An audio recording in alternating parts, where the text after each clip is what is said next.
তো হ্যালো বন্ধুরা, চলে এলাম আজকে আরেকটি আবার গুরুত্বপূর্ণ খবর নিয়ে।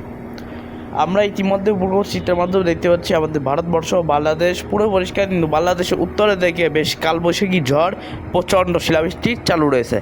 তো আমরা দেখিনি, জুম আউট করে মাধ্যমে আমরা জানিয়ে দেবো কোন কোন জায়গায় আপাতত কালবৈশাখী ঝড় শিলাবৃষ্টি হচ্ছে।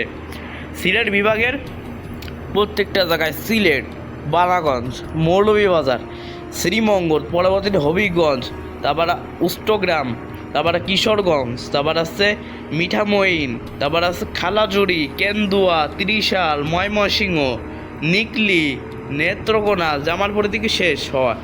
এবং এই অঞ্চলে ভয়ঙ্কর কালবৈশাখী ঝড় আছে, জানি না কোন অঞ্চল, তবে জানি না এটা কোন অঞ্চল, তবে সিলেট বিভাগে একটা অঞ্চল। তো যাই হোক, বজ্রবিদ্যুৎ সহ ঝড় বৃষ্টি চালু রয়েছে এবং ত্রিপুরার ভারতের শিলং, গুয়াহাটির দিকেও বৃষ্টিপাত চালু রয়েছে। তো আজ দেখাবো আমরা কোথায় কেমন বৃষ্টিপাত হয়েছে, বৃষ্টিপাতের সম্ভাবনা আমরা দেখাবো কোথায় আসতে পারে। তো ইতিমধ্যে দেখতে পাচ্ছি আজ 12টার থেকে সিলেটের প্রত্যেকটা জায়গায় দেখতে পাচ্ছি, সিলেট, সুনামগঞ্জ, সাল্লা, কিশোরগঞ্জ, ময়মনসিংহ, শেরপুর, গাইবান্ধা, রংপুর, পঞ্চগড়, হাতিবান্ধা এবং ভারতের শিলিগুড়ি, দার্জিলিং, গ্যাংটক, মেটালি, গোন্দ, আলিপুরদুয়ার, জলপাইগুড়ি, বনগাঁও, গোয়ালপাড়া, ধুবড়ি, সারেপুটা, বকো, গুয়াহাটি, তারপর আছে নাখোলা, নওগাঁও এবং যোরহাটের দিকে বজ্রপাত সহ ঝড় বৃষ্টির সম্ভাবনা আছে। পরবর্তীতে কুমিল্লা, বরিশালের দিকেও বৃষ্টিপাতের সম্ভাবনা আছে। তো আমরা বিকেলের দিকে আগলে দেখতে পাচ্ছি পশ্চিমবঙ্গের আজকে বৃষ্টিপাত হতে পারে বন্ধুরা, ঠিক আছে। কলকাতা, কোলাঘাট, উলুবেড়িয়া, আরামবাগ, হুগলি, চুঁচুড়া থেকে মোটামুটি সিরেপোটা বৃষ্টি হতে পারে। তাছাড়া পরিষ্কার থাকবে এবং বাংলাদেশে উত্তরের দিকে বৃষ্টিপাত চালু থাকবে এবং ত্রিপুরা, আগরতলা, আমবাসা, কামালপুরের দিকে ঝড় বৃষ্টি হতে পারে ভারী আকারে। তো আগামীকালকে দিয়ে চলে যাবো, আগামীকালে কোথায় কেমন বৃষ্টি হতে পারে। আগামীকালকেও কিন্তু দেখতে পাচ্ছি ত্রিপুরার ওই একই জায়গায় বজ্র বৃষ্টি হতে পারে এবং বিকেলের দিকে কোথায় কেমন বৃষ্টি হতে পারে। হ্যাঁ, বিকেলের দিকে দেখতে পাচ্ছি ঢাকার উত্তর ভাগ, গাজীপুর এবং নরসের দিক, তারপরে হচ্ছে ভৈরব, তারপরে কাতিয়ান্দি, মিঠামইন এবং সাল্লা, কিশোরগঞ্জ, ময়মনসিংহ, সিলেট, সুনামগঞ্জ, শেরপুরের দিকে বিক্ষিপ্ত বজ্রসহ ঝড় বৃষ্টি হতে পারে আগামীকালকে, মানে আগামী 14ই মার্চ, শনিবার 2026 সাল। 15 তারিখ থেকে দুপুর 2টার দিকে ভারতের বিহার থেকে শুরু করে বিভিন্ন অঞ্চলে বজ্রসেল তৈরি হলেও সিলেটের দিকে অতি ভারী বৃষ্টি হবে সে সময়। তো বন্ধুরা, বজ্রসেল তৈরি হতে পারে আগামী 15ই মার্চে, যেমন এই যে মাল্লাপুর, বেড়ম্বর, সালা, বোলপুর, পুরুলিয়া, বাঁকুড়া, আসানসোল, চিত্ররঞ্জন, বাঁকুড়া, পুরুলিয়া তো আছে, সারেঙ্গা, চন্দ্রকোনা, চাকুরিয়া, কোলাঘাট, কলকাতা এবং হুগলি, চুঁচুড়া, বর্ধমান, কৃষ্ণনগর, সালার এবং নদিয়ার দিকে ঝড় বৃষ্টি হওয়ার সম্ভাবনা আছে। মালদা, দক্ষিণ দিনাজপুরের দিকেও বেশ বজ্রপাত সহ ঝড় বৃষ্টি হওয়ার সম্ভাবনা আছে। 4টার দিকে দেখতে পাচ্ছি আমরা এখানে পশ্চিমবঙ্গের সালার, বোলপুর, ঠেট্টা, কৃষ্ণনগর, বেরপুর, বঙ্গা, বাংলাদেশের ঝিনাইদহ, তারপরে যশোর, লোহাগড়া, ফরিদপুর, ঢাকা, কাপাসিয়া, কিশোরগঞ্জ, ময়মনসিংহ, তারাকান্দি, শেরপুর, গাইবান্ধা, রংপুর এসব জায়গায় কিন্তু বিক্ষিপ্তভাবে ঝড় বৃষ্টি, কালবৈশাখী ঝড় সই হবে এবং সিলেটের এবং ত্রিপুরার ওই যে ভারতের জাকিরগঞ্জ, শিলচরের দিকে অতি ভারী বৃষ্টির সম্ভাবনা আছে আগামীকাল তার পরশু দিন। এবার আমরা দেখতে পাচ্ছি রাত 9টার দিকে আমরা দেখতে পাচ্ছি ঢাকার প্রত্যেকটা অঞ্চলে ভারী বৃষ্টি হতে পারে, খুলনার দিকে হতে পারে এবং 16ই মার্চে যদি দেখায় দুপুর 2টার দিকে ফের বজ্র ঝড়ের সম্ভাবনা আছে এবং তারপরে ভারী বৃষ্টি হতে পারে কাপাসিয়া, আগরতলা, ত্রিপুরা, আগরতলা, আমবাসা, আবারপুর এবং কুমিল্লা উত্তর ভাগ, তারপরে এখানে রয়েছে ভৈরব, তারপর আসছে নারায়ণগঞ্জ, নরসিংদী, এসব জায়গায় কিন্তু বৃষ্টিপাত হতে পারে এবং তার সাথে দুপুর 3টার দিকে আমরা দেখতে পাচ্ছি বোলপুর, সারা, বেয়রদবার, বাঁকুড়া, পুরুলিয়ার দিকে বজ্র বিদ্যুৎ হতে পারে। হুগলি, চুঁচুড়া, চন্দ্রকোনা, কোলাঘাট, খড়গপুর, সারেগার দিকে ফের বজ্রপাত হতে পারে, বজ্রসহ কালবৈশাখীর বেগ, কালবৈশাখী ধাঁচে আসতে পারে এবং 70 থেকে 100+ ঘন্টায় ঝোড়ো হাওয়া হয়ে যেতে পারে এবং পূর্ব মেদিনীপুর, পশ্চিম মেদিনীপুরও হতে পারে। আপনারা দেখতে পাচ্ছি বোধহয় মালদার দিকে হতে পারে, বাংলাদেশের রাজশাহী, সিংড়া, পাবনার দিকেও কিন্তু ঝড় বৃষ্টির সম্ভাবনা আছে এবং পরবর্তী বিকেল 5টার দিকে দেখতে পাচ্ছি ভারী বৃষ্টি হতে পারে পশ্চিমবঙ্গের ঠেট্টা, সালার, বোলপুর, কৃষ্ণনগর, বর্ধমান, হুগলি, চুঁচুড়া, কলকাতা, কোলাঘাট, পূর্ব মেদিনীপুর, পশ্চিম মেদিনীপুর, খড়গপুর, হলদিয়া, দীঘা, বান্দারবাড়ি।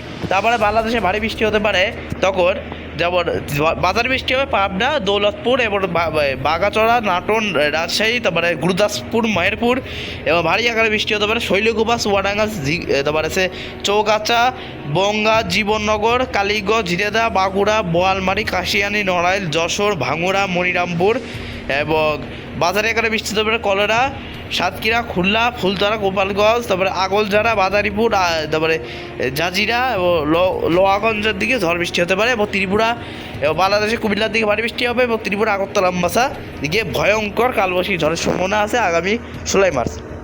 17 মার্চ থেকে কোথায় 17 মার্চ রাত্রের দিকে আমরা দেখতে পাচ্ছি রংপুরের দিকে অতি ভারী বৃষ্টি হতে পারে। রংপুর উত্তরে বাংলাদেশের হাতিবান্ধা জেলায় হাতিবান্ধা অঞ্চলের দিকে ভয়াবহ বৃষ্টি হতে পারে। ভারতের শিলিগুড়ি, আলিপুরদুয়ার, গুয়াহাটি, জলপাইগুড়ি তো আছেই। 17 মার্চে আমরা যদি দিয়ে থাকে 17 মার্চেও কিন্তু বিক্ষিপ্ত কালবৈশাখী ঝড় বৃষ্টি হতে পারে, তবে সম্ভাবনাটা একটু কমে আসতেছে। এবং সন্ধ্যে 6টার দিকে দেখতে পাচ্ছি বাংলাদেশের নোয়াগাঁও, বগুড়া, শিগড়া, রাজশাহী, পাবনা, তারাকান্দি, শেরপুর, গাইবান্ধার দিকে হতে পারে বৃষ্টিপাত বিক্ষিপ্ত। তারপরে তার সাথে সাথে ত্রিপুরা এবং পশ্চিমবঙ্গের সালার, বোলপুর এবং বেরমপুর এবং নদিয়ার দিকে ঝড় বৃষ্টি হতে পারে। তারপরে আংশিক মেহেরপুর, তারপর দুর্গাপুর, জামশেদপুরের দিকে বৃষ্টিপাত হতে পারে। এবং দেখতে পাচ্ছি রাত 9টার দিকে ময়মনসিংহ, সিলেট এবং ত্রিপুরা, আগরতলা, আমবাসা, কামালপুরের দিকে ঝড় বৃষ্টি হতে পারে। 18 মার্চেও একই জায়গায় বৃষ্টি হবে, 19 মার্চেও। তো যাই হোক, এই মার্চ মাস জুড়েই কিন্তু মোটামুটি ঝড় বৃষ্টি অব্যাহত থাকবে বন্ধুরা, কারণ এই বৃষ্টিপাতের কারণে তাপমাত্রা কিন্তু 33 বা 32 উঠতে পারবে না, 31 মধ্যে থাকবে এবং রাতের তাপমাত্রা 19-20 ডিগ্রি, মানে রাত্রের দিকে একটু হালকা হালকা ঠান্ডা পড়তে পারে বন্ধুরা। যাই হোক, চৈত্র মাস ঠান্ডা পড়লেও ওই ঠান্ডার কোনো কাজে আসবে না, একটু চিপড়ি হয়তো ভোর রাতের দিকে শীত, মানে ফ্যানটা একটু অফ করা লাগতেও পারে, নাও লাগতেও পারে, কারণ চৈত্র মাসে তো গরম 24 ঘন্টায়। তো যাই হোক, 19 তারিখেও সারা বাংলাদেশ জুড়ে বিক্ষিপ্ত ঝড় বৃষ্টি হতে পারে। 20 তারিখ 4 রাত্রে আমরা দেখতে পাচ্ছি পশ্চিমবঙ্গ জুড়ে ভয়ঙ্কর কালবৈশাখী ঝড় আসতেছে এবং তার সাথে বাংলাদেশের বিস্তীর্ণ অঞ্চল জুড়ে কিন্তু রাত্রের দিকে বৃষ্টিপাত ঝড় সহ হতে পারে, দমকা বাতাস সহ। যাই হোক, 4 রাত্রি অনেকেই আনন্দ করবে, এটি আল্লাহর কাছে দোয়া রইল যেন এই আনন্দের দিন যেন কোনো বৃষ্টি না হয়। আপনারা অবশ্যই দোয়া করবেন। এবং ঈদের প্রথম দিন পয়লা ঈদে যদি দেখি আমরা, তাহলে কিন্তু রাত্রের দিকে আমরা দেখতে পাচ্ছি বাংলাদেশের মধ্যাঞ্চল, দক্ষিণাঞ্চলে কিন্তু ফের কালবৈশাখী ঝড় বৃষ্টি হতে পারে ঈদের প্রথম দিন, ঠিক আছে। এবার ঈদের দ্বিতীয় দিন 22 তারিখের দিকে মোটামুটি বিক্ষিপ্ত বৃষ্টি হওয়ার সম্ভাবনা আরেকটা কম। 23 তারিখের বৃষ্টির সম্ভাবনা আরেকটা কমে এসেছে। 23, 24, 25, 26, 27 তারিখে আর বৃষ্টির সম্ভাবনা নেই। তবে 28, 29 তারিখের ফের কালবৈশাখী দাপট বাড়তে পারে, কারণ এক এক সময় এক এক জায়গায় এক এক পরিবর্তন হচ্ছে বন্ধুরা, এটা হচ্ছে মূল বিষয়। তো বন্ধুরা, সর্বপ্রথম আমরা তাপমাত্রা বডি দিয়ে যেটা করবো। এবং আমি একটা কথা বলে থাকি, এই সময় ভয়ঙ্কর কালবৈশাখী ঝড় হলে কৃষক ভাইদেরকে বলছি ফসলের ক্ষয়ক্ষতি হতে পারে, আলু চাষ, ধান চাষ আছে, তারপরে গাজর, শসা, এগুলো কিন্তু ক্ষতি হতে পারে। যাই হোক, আজকে সর্বোচ্চ তাপমাত্রা কোথায় কেমন থাকতে পারে, আজকে সর্বোচ্চ তাপমাত্রা আমরা একে একে বলবো। মোটামুটি বলতে পারি যে দেখুন, বাংলাদেশের রংপুর বিভাগের সব জায়গায় 25 ডিগ্রি সেলসিয়াস বৃষ্টি হওয়ার কারণে, ময়মনসিংহের সব জায়গায় 26 ডিগ্রি সেলসিয়াস, সিলেটের সব জায়গায় 23 ডিগ্রি সেলসিয়াস, ঢাকার সব জায়গায় 30 ডিগ্রি সেলসিয়াস বৃষ্টিপাত হবে। তাই বরিশাল, কুমিল্লার দিকে 28, 29, কুমিল্লার সব জায়গায় 29 থাকলেও বরগুনা 29, খুলনা বিভাগের সব জায়গায় 33 থেকে 34 ডিগ্রি সেলসিয়াস। হ্যাঁ, এখানে বৃষ্টি দেয় বলে এখানে কিন্তু মধ্যে তাপমাত্রা রয়েছে বেশি। এবং পশ্চিমবঙ্গের দুর্গাপুর, ধানবাদ, কৃষ্ণনগর সব 34, 36 এবং বাংলাদেশের লংগদু, রাঙামাটি, খাগড়াছড়ির দিকে থাকতে পারে 29, খাগড়াছড়ি 29, চট্টগ্রাম, কক্সবাজার 29, 28, সিলেটের সব জায়গায় 23, রংপুরে 25 এবং ভারতের শিলিগুড়ি, আলিপুরদুয়ার 24, 22, বনগায়ন, জলপাইগুড়ি 21, 22, গুয়াহাটি, নোয়াগাঁও 22, 22, শিলংয়ের দিকে 19, ডিমাপুর 22, জোরহাট এবং ডিব্রুগড় এবং জাগুনের দিকে 22, 23 এবং সাথে সাথে দেখতে পাচ্ছি ইম্ফলের দিকে 23 ডিগ্রি এবং আছে আজিজুল 25 ডিগ্রি সেলসিয়াস। তারপরে পশ্চিমবঙ্গের কলকাতা 33, খড়গপুর 36 এবং আসানসোলের দিকে 35 এবং নদিয়ার দিকে 34 মোটামুটি বলা যায় যে। এবং চিত্তরঞ্জন, পুরুলিয়া, বাঁকুড়া 36 ডিগ্রি সেলসিয়াস, তো মালদা 30, দক্ষিণ দিনাজপুর 28 ডিগ্রি। তো যাই হোক, তাপমাত্রা এটা খুব সহনীয় পর্যায়ে রয়েছে। আর যাদের সর্বনিম্ন তাপমাত্রা হতে পারে সারা বাংলাদেশ জুড়ে 19 থেকে 24 ডিগ্রি সেলসিয়াসে করে এবং সারা পশ্চিমবঙ্গে হতে পারে ওই একই 20 থেকে 25 ডিগ্রি সেলসিয়াস ধরুন ওইরকম থাকবে। তাপমাত্রা কিন্তু বাড়ছে এবং আগামীকালকেও কিন্তু তাপমাত্রা বেশ চড়ানো হতে পারে, কারণ বৃষ্টির সম্ভাবনা উত্তরাঞ্চল, মধ্যাঞ্চল হলেও আমাদের বাংলাদেশের দক্ষিণাঞ্চল ফাঁকা থাকার কারণে উত্তর পশ্চিম দিক থেকে আসা শুকনো গরম বাতাস কিন্তু আমাদের এদিকতে বঙ্গোপসাগরে জ্বলে আসা বাতাস সাথে মিশে আসতেছে, তারপরে গরম অস্বস্তিকর মানে বিস্তৃত অবস্থা হতে পারে। তো যাই হোক, বলে দিলাম আপনাদের আগে ভাগে পূর্বাভাস করে দেওয়া। তবে এই তাপমাত্রা আগামী 18 তারিখে সর্বোচ্চ দিয়েছে, 19 তারিখে দিয়েছে দেখায়। দেখো বন্ধুরা, বৃষ্টিপাতের কারণে সারা বাংলাদেশে 28 থেকে 30, 31 করে চলে আসছে, মানে ভালোই কিন্তু গরমটা একটু কমবে। পশ্চিমবঙ্গেও 33 চলে আসছে। যাই হোক, বৃষ্টি পরিবার বলি দিয়েছে দেখা আপনাদের বৃষ্টি পরিবার কেমন কোথায় হতে পারে।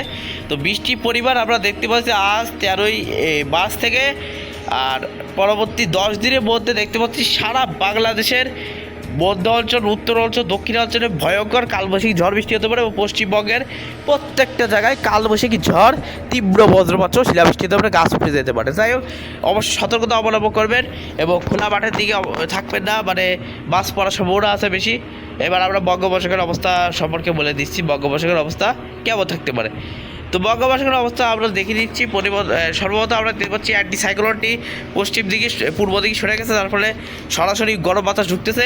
আগামী 14 তারিখের দিকে ঘূর্ণিঝড় সম্ভাবনা 15, 16, 17, 18, 19, 20, 21, 22 তারিখের দিকেও বৃষ্টিপাতের সম্ভাবনা বা ঘূর্ণিঝড়ের সম্ভাবনা নেই। বঙ্গোপসাগরে আপনারা ট্রলার দিয়ে মাছ ধরতে চলে যেতে পারে। তো ভিডিওটি ভালো লাগলে অবশ্যই লাইক করবেন এবং একটু সাবস্ক্রাইব করবেন, আমাকে সাপোর্ট করবেন, যেহেতু আমি নতুন আইডি করছি। আপনাদের পাশে থাকার দায়িত্ব আমার, তো আপনারাও আমার পাশে থাকবেন। ধন্যবাদ, টাটা।